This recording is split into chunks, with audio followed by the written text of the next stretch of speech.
자주 보고 인사합시다. 메리 크리스마스. 지난주 신문에 그런 기사가 실렸어요. 미 항공우주국 소속 행성과학자인 마크 매튼이라는 사람이 최근 발간된 영국 천문학회 저널에 그런 연구 논문을 실었어요. 별의 기묘한 움직임을 과학적으로 설명할 수 있다. 그러면서 약 2000년 전에 지구와 거의 충돌할 뻔했던 혜성에 대한 이야기를 이렇게 저널을 발표했습니다. 매트니는 중국의 기원전 5년 고대 중국 왕실이 기록한 봄부터 70일 이상 관측된 밝은 혜성을 주목했습니다. 그러면 이분의 논문에 따르면 한서의 제26권 천문지에 이렇게 기록했대요. 한나라 애제 건평 2년 2월에 혜성이 견우에 출현해 70일 이상 보였다. 건평 2년 2월은 기원전 5년 3월 9일부터 4월 6일에 해당한다 하면서 이 시기에 예수 탄생에 대한 베들레헴에 등장한 별에 대한 그런 고증을 해 나간 거죠. 우리가 예수님의 탄생 시기를 기원전 6년에서 4년 사이로 보는 이유가 유대력에 헤롯 대왕이 기원전 4년에 죽었다 그래요. 근데 헤롯 대왕이 죽기 전에 동방 박사들이 왔을 때 이렇게 별이 어디로 가나 어디 탄생하나 막 물었잖아요. 그때 동방 박사들이 예수님을 본 다음에 왔던 길로 간 게 아니라 천사가 다른 길로 가라. 헤롯 대왕이 약이 올라가지고 베들레헴의 2살 아래의 아기를 다 죽게 했잖아요. 그리고 그 왕이 기원전 4년에 죽었다는 얘기입니다. 그러면 예수님이 탄생한 시점은 그 이전이잖아요. 그러니까 기원전 6년 아니면 5년 요 시기가 예수님의 탄생 시기인데 그래서 기원 전후가 나뉘어지는 차이가 예수님의 출생 시기와 차이가 있는 거예요. 그런데 그때 당시에 베들레헴에 왔던 그 별이 지구에서부터 40만 킬로 이상 위로 지나가게 될 경우에는 지구 어디에서든지 그 별이 대낮에도 밝게 볼 수 있었다라는 기록을 한 거예요. 그러니까 중국 한서의 기록에 따르면 그 별이 70일 이상 밝게 빛난 별이었다는 얘기고 성경에 동방박사들이 이렇게 그 별을 쫓아왔던 이야기들을 조합해 보면 예수님이 탄생한 시기는 정말 하나님의 오묘한 계획 속에 벌어진 그리고 나타난 일임을 분명히 알 수 있죠. 내가 모른다고 사실이 아닌 것이 아닙니다. 내가 인정하든 인정하지 않든 사실은 사실이잖아요. 우리는 분명히 믿습니다. 태초에 하나님이 천지를 창조하셨고 우리를 사랑해서 예수님을 보내셨고 그 예수님이 십자가에 죽으시고 부활하심으로 하나님의 구원의 계획을 확실케 하셨다. 할렐루야. 우리가 이것을 믿고 하나님을 섬기고 예수를 믿는 믿음으로 오늘을 사랑합니다. 창조의 주인께서 사람의 몸을 입고 오셨습니다. 삼위일체의 성자 하나님이셨습니다. 그가 오심은 온 인류를 죄에서 구원하고 구속하시기 위함이시라고 성경은 분명히 말씀하십니다. 그것 때문에 십자가까지 지셨고 그리고 죽으셨습니다. 그리고 부활하셨고 생명의 길이 되어주신 겁니다. 할렐루야. 우리가 걷는 길이 바로 그 생명의 길입니다. 이것이 바로 하나님의 사랑의 확증이었습니다. 요한복음 3장 16절에 하나님이 이처럼 세상을 이처럼 사랑하라 독생자를 주셨으니 이는 그를 믿는 자마다 멸망하지 않고 영생을 얻게 하려 하심이라. 요한일서 4장 9절에 하나님의 사랑이 우리에게 이렇게 나타난 바 되었으니 하나님이 자기의 독생자를 세상에 보내심은 그로 말미암아 우리를 살리려 하심이라. 사람의 몸을 입고 오신 예수님이 하나님의 사랑의 확증이 되신 겁니다. 그 사랑의 길을 보십시오. 먼저는 사람으로 나셨습니다. 그것도 시대의 변두리 갈릴리 나사렛에서 사신 겁니다. 유대 사람들로 손가락질했던 것이 나사렛 사람들이었습니다. 게다가 베들레헴에 오신 겁니다. 말 구유에 누우셨다고 얘기했죠. 그거는 사랑 때문에 찾아오신 겁니다. 이 땅에. 그리고 목수의 아들로 30년을 사셨습니다. 지극히 인간적인 삶을 사셨다는 거죠. 히브리서 4장 15절에 우리에게 있는 대제사장은 우리의 연약함을 동정하지 못하실 이가 아니요 모든 일에 우리와 똑같이 시험을 받으신 이로되 죄는 없으시니라. 하나님께서 사람의 몸을 입고 오셔서 사람이 감당하는 그런 관계와 아픔과 사랑과 슬픔과 그 모든 희로애락을 경험하신 겁니다. 30년을. 그 누구보다 더 잘 알아요. 인생살이가 어떤지 이해를 하고 알고 계시다는 얘기입니다. 저는 예수님에 대해 참 애매모호할 때 영화 한 편에 마음속에 있는 의구심이 눈 녹듯 사라진 장면이 있습니다. 그게 뭐냐 하면 여러분 오래전에 상영된 영화죠. 배너라는 영화 아십니까? 배너가 잡혀가는데 메셀라에 의해서 이렇게 저렇게 해서 노예로 팔려가잖아요. 그때 나사렛 지역 어딘가를 지나갈 때인가 보죠. 예? 막 목이 마르고 막 가지고 자빠졌는데 그 목수이란 얼굴도 안 나와요. 뒷모습만 나오는데 예수님이 양동이 물 한 바가지 가지고 그 배너에게 찾아가서 물 한 모금 딱 마시게 합니다. 그때 로마의 병졸이 예수님한테 뭔 짓이냐고 막 채찍질하고 쳐다보다가 예수님이 한번 째려보니까 무서웠나 봐. 짝 째려보니까 아무것도 못하고 그냥 가만히 있고 그리고 배너에게 물을 먹게 하시죠. 그것이 사람의 몸을 입고 오셨던 예수님의 모습 아니었나라는 생각을 해요. 그리고 십자가를 피하지 않으셨습니다. 요한복음 19장 30절에 예수께서 신포도주를 맞으신 후에 다 이루었다 하시고 머리를 숙이니 영혼이 떠나가시니라. 그렇게 유일한 길을 아셨고 그걸 감당하신 겁니다. 피하지 않고 나시면서부터 오직 그것을 목표로 해서 걸어가셨다는 거 아닙니까? 그래서 길이 되어주신 겁니다. 영원한 하나님의 뜻이 세상에 생겼습니다. 생명의 길입니다. 그것을 위해 오직 하나님의 뜻만 가슴으로 품고 마음으로 믿으며 걸으셨고 그래서 생명입니다.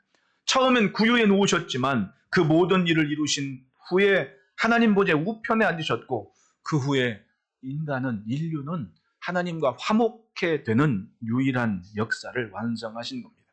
예수를 믿는 우리도 그렇죠. 닮아가는 겁니다. 우리가 사는 곳에 분명히 하나님과 화목해 되는 역사가 있습니다.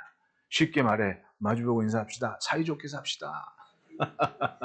네, 사이좋게 화목하게. 그래서 사도 바울께서 말씀합니다. 너희 안에 이 마음을 품으라. 곧 그리스도 예수의 마음이니. 믿으니까 마음을 맞추고 마음을 맞췄으면 그 마음을 품고 살아라. 빌립보 교회는 사도 바울께서 2차 전도 여행 중에 유럽 최초로 세워진 교회입니다. 아시아에서 그렇게 복음을 전하는데도 안 되고 막는 것 같고 왜 그럴까? 그리고 환상에 마게도나 사람이 나와서 건너와서 우리를 도우라 환상을 보고 결정을 하죠. 이건 성령께서 하나님께서 우리로 하여금 옮기시는 거구나. 그리고 막연히 배 타고 처음 도착한 곳이 빌립보, 마게도니아 지역의 빌립보였던 겁니다. 거기에 누가 있었습니까? 자주장사 루디아가 있어가지고 거긴 다른 곳처럼 유대인 회당이 있는 곳도 아니었습니다. 처음 이방인의 땅에 딱 발을 디딘 겁니다. 그리고 이렇게 저렇게 놀라보니까 하나님께서 은혜를 주시사 자주장사 루디아가 자기 집으로 사도 바울을 영접했고 거기서 거주하면서 복음을 전하고 그 집사람한테 세례받게 하고 예수님을 전하고 유럽의 최초의 교회를 이루게 된 곳이 바로 그곳이었습니다.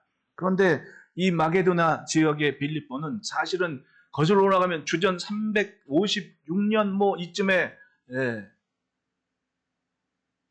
헬라의 유력한 대왕이었던 우리 플루타르크 영웅전 어릴 적에 다 보지 않습니까? 그 알렉산더 대왕의 아버지가 마케도니아의 필립 2세 아닙니까? 그 필립 왕이 그리스도의 도시국가를 통일한 대단히 막강한, 그러니까 영화에 보면 이렇게 아버지가 닦아놨고 아들이 완성한 거예요. 필립 왕이 세계 제국을 이루는데 엄청 페르시아 정벌의 꿈을 가진 사람이었습니다.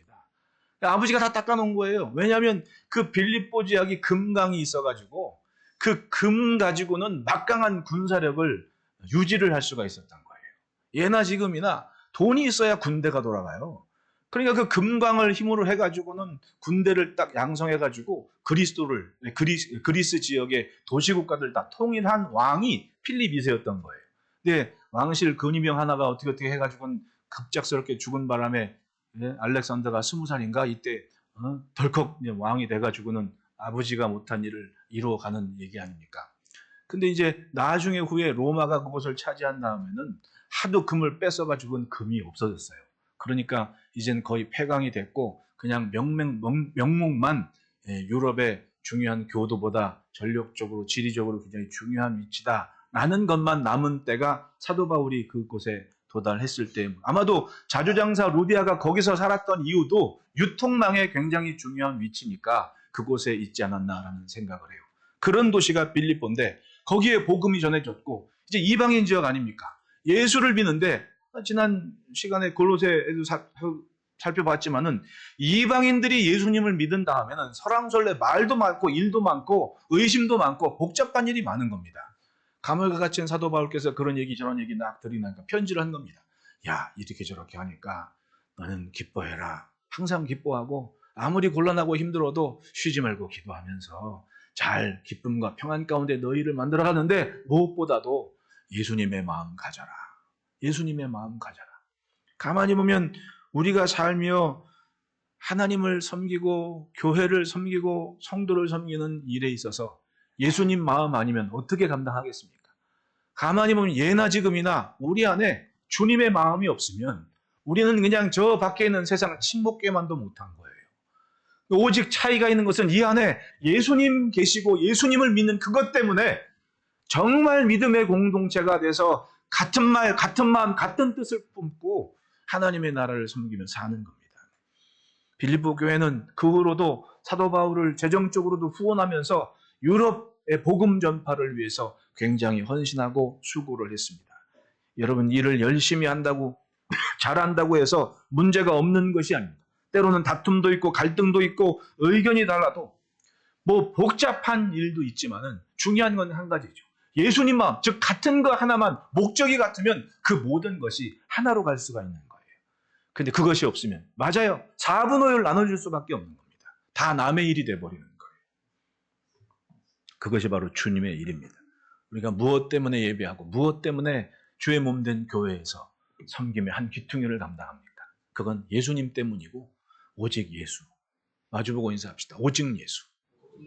네, 그거 아니면 같이 있을 이유가 없는 사람 참 많습니다. 그래서 말씀한 그리스도 예수의 마음을 가져라. 그 마음이 어떤 마음이었냐? 첫째는 따라합시다. 하나님의 뜻에 순종하셨다. 6절에 그는 근본 하나님의 본체시나 하나님과 동등됨을 취할 것으로 여기지 아니하시고 누구보다 하나님의 뜻을 잘 아시는 분이 예수님이셨습니다. 그리고 그 뜻을 위해 낮아지셨다고 얘기를 해요. 우리는 주의 것을 위해 낮아진 삶을 삽니다. 내가 누리던 것, 나를 편하게 했던 것, 그것이 주의 구원 계획에서 멀어지는 것들이라면 충분히 그것을 버리고 뒤로 하고 선택을 할 수 있습니다. 선택을 했기 때문에 여기에 함께 있는 겁니다. 예.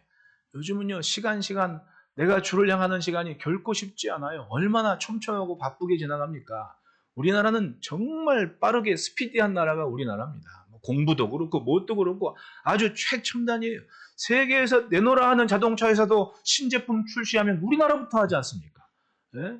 뭐 그건 여러 분야에 아무리 나라가 작아도 신제품이 나오고 동향을 파악할 때는 한국만하게 좋은 조건이 없대요. 뭐가 딱 나오면 반응이 즉각 피드백을 받을 수 있는 나라라는 거예요, 우리나라가. 그만큼 정보나 뭐나 흐름이 빠르다는 겁니다. 예. 그리고 감도 좋고, 그러니까 우리나라가 주목받는 이유가 바로 그거 아닙니까? 그런 세상을 여러분들이 살아내고 있게 대단한 겁니다.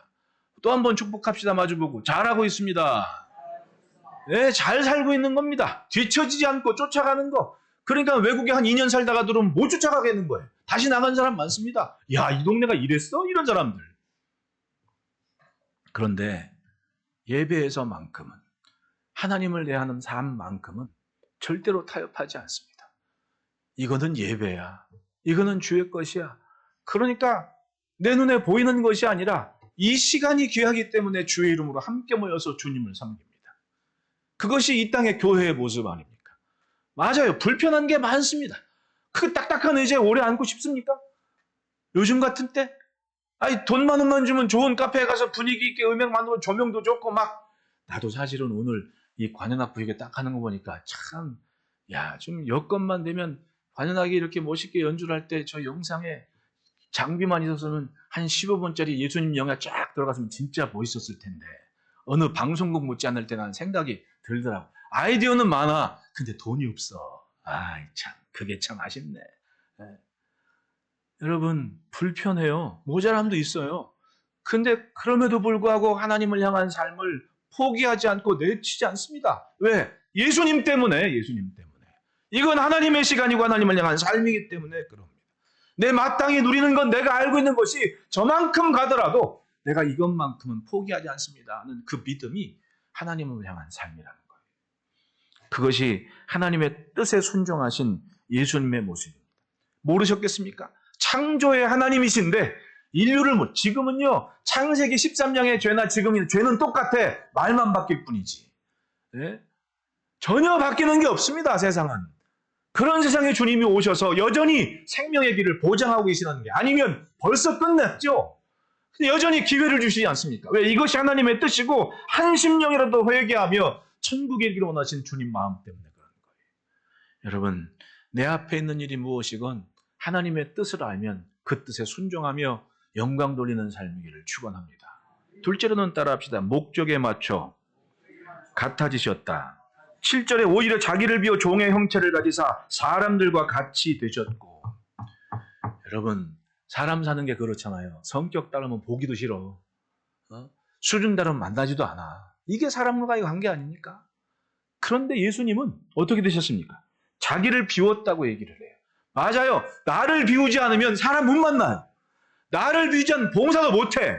왜? 사람들은요, 다 자기 자존감이 있어가지고는 다른 사람 보기를 다 나보다 못한 사람으로 알거든. 나보다 훌륭한 사람이라고 생각하는 사람이 요만큼도 없어, 살다 보면. 다 자기 잘난 맛에 살지 않습니까? 내가 식당 가면 웃긴 게 다 대통령 욕하고 다 국회의원 욕하고 다 누구 욕하고 다 나쁜 놈이래. 근데 보면은 별 볼 일 없는 사람이야. 근데 전부 자기보다 못한 사람으로 알잖아. 그러니까 함부로 다 비판하면 말하겠지. 근데 그런 사람들 거기까지 그냥 갔겠어요? 에? 그냥 갔겠냐고. 그 사람들이 걸어온 길이 있는데 그걸 무시하고 그냥 대낮부터 술 먹으면서 이말저말 욕이나 해서 그게 사람들 수준이라니까요. 같이 하고 싶겠습니까? 못 가는 거예요. 그런데 그런 땅에 주님이 오셨다니까요. 그리고 사람 위건 아래건 불문하고 뭐 세리건 창녀건 뭐 다 필요 없어. 그냥 심령만 보면 구원의 빛을 위해 주님이 갖다주셨다니까요. 목수의 아들이 되셨다고 해요. 그 동네 목수들은요, 여기저기 풀려가고 막 석공 공사판에 불려가지고 저 하이파 밑에 있는 갈멜산 지역인 찌볼이라는 곳에 가면 거기 뭐가 있냐면 그 헤롯이 만들어놓은 저 야외 음악당이 있어요. 규모는 크지 않은데 저 에베소에 있는 그것처럼 만들어 놓은 건데 거기는 돌을 갖다 쌓는 게 아니라 돌산을 쫙가지고 야외 공연장을 만들었어요. 그러니까 그때 당시에 목소리나 석공들이 거기에 다 동원돼가지고 그것 만들고 있었거든요. 기록에 따르면 예수님이 어렸을 때 마리아 신부람으로 찌뿌리에 일하고 있는 요셉을 찾아갔다는 기록이 있어요. 그 동네였다니까요. 그리고 그 동네 그 시대의 목수들은 사람에게 뭐 좋은 직업이라 칭송받는 그런 직업이 아니었거든요. 근데 예수님이 목수의 아들로 오셔가지고 사람들에게 30 넘어서까지 그러잖아요. 저 목수의 아들 아니야? 목수였기 때문에 그런 거예요. 그렇게 낮아지셨고 사람들 틈바구니에서 사신 거예요. 누가 뭐래든. 그런데 놀랍게도 그렇게 되신 이유가 거기서 구원을 시작하시기 위함이었던 거예요. 사람을 알고 사람을 이해하고. 그러니까 영화들, 예수님 영화도 요즘은 뭐 성탄절 그런 영화 코빼기도 안 보이더라고. 메리 크리스마스 얘기도 없더라고. 참 신기한 세상이 돼버렸어요. 예전에 예수님 영화 보면 과거에는 그 예수님의 그 신비한 모습을 많이 강조했는데 최근에 만들어진 헐리우드에서 만들어진 예수님 영화 보면 지극히 인간적인 고뇌를 많이 강조하죠. 그만큼 사람들이 생각을 많이 했고 책을 많이 봤다는 거예요. 우리도 사는 게 그러지 않습니까? 이해하고 서로 배려하고 그건 사람 서로를 이해했기 때문. 그러니까 갈수록 영화나 서적들이 소설들이 예수님의 그런 모습을 잘 강조하는 모습이 나오지 않았나라는 생각을 해요. 뭐 그것이 뭐 인간적이다. 난 그런 얘기는 하기 싫고 이해력이 달라졌다는 얘기입니다. 예수님이 충분히 사람들과 같이 되셔서 사람들의 위치에서 볼 수 있는 시선을 가지고 계셨다. 그것 때문에 당당하게 주저없이 십자가를 지시고 인류를 품으실 수 있었다. 그리고는 다 이루었다 하실 수가 있었던 거예요. 우리가 사는 세상은 주님의 보혈이 여전히 흐르고 있습니다. 예수님을 믿고 예수님의 믿음 그 마음처럼 예수님을 닮아서 서로가 목적에 맞춰 같아지는 것이면 거침이 없고 막힘이 없는 복된 삶일 줄 믿습니다. 여러분 그 은혜를 누리시기를 축복합니다. 셋째로는 따라합시다. 죽기까지 복종하셨다. 8절에 사람의 모양으로 나타나서 자기를 낮추시고 죽기까지 복종하셨으니 곧 십자가에 죽으십니다. 이 십자가는 사랑의 확정이었습니다. 그 위에 오르시기 위해서 오신 거예요. 아무도 대신할 수 없는 혼자만의 길이었고 유일한 길이었습니다. 주님이 오르셨기에 그 죄수들의 십자가가 생명의 마침표가 됐습니다. 놀라운 일이죠. 예수님의 마음은 하나님의 뜻만 있었습니다. 33살, 33년의 공생의 기간에 있었던 모든 일들이 어떤 사연이건 어떤 만남이건 어떤 관계건 그 주의 뜻을 이루는데 장애가 되지 않았습니다. 때로 멈추고 싶은 마음이 없었겠습니까? 여러분 그 마지막 보십시오. 겟세마네 동산에서 기도하실 때 땀방울이 땅에 떨어진 핏방울 같이 됐다고 얼마나 땀을 쏟으시면서 기도를 하셨으면 할 수 있거든 이 잔을 내게서 지나가게 하십시오 하나님. 기도했다 그러잖아. 그만큼 고뇌와 번민이 컸던 거예요. 안 했으면 좋겠고 받지 않으면 속이 시원할 것 같고 내 마음이 좋을 것 같고 그런데 기어이 기도하십니다. 그러나 내 뜻대로만 내 원대로 마옵시고 아버지의 뜻대로 마옵소서. 그것이 예수님의 생의 완성 아닙니까? 뭐든지 하나님의 뜻을 찾고 거기에 복종하셨다는 겁니다. 내 뜻과는 다른데 확실하게 그 뜻에 맞췄다는 얘기입니다. 여러분 우리들 일상에 바로 그런 주님의 마음이 담겨서 우리가 지금 살고 있는 거예요. 마주보고 인사합시다. 예수님처럼 삽시다. 그랬더니 9절 10절에 이름으로 하나님이 그를 지극히 높여 모든 이름에 뛰어난 이름을 주사 하늘에 있는 자들과 땅에 있는 자들과 땅 아래에 있는 자들로 모든 무릎을 예수의 이름에 꿇게 하시고 모든 입으로 예수 그리스도를 주라 시인하여 하나님 아버지께 영광을 돌리게 하셨느니라. 하나님께 영광 돌리는 삶은 바로 그겁니다. 예수님께서 삶의 생각 그 중심에 자리한 것. 내 인생의 가장 귀한 자리에 주님이 앉아서 주님께 맞추는 생각과 마음이 있을 때 그런 삶이 하나님께 영광이 되는 삶인 겁니다.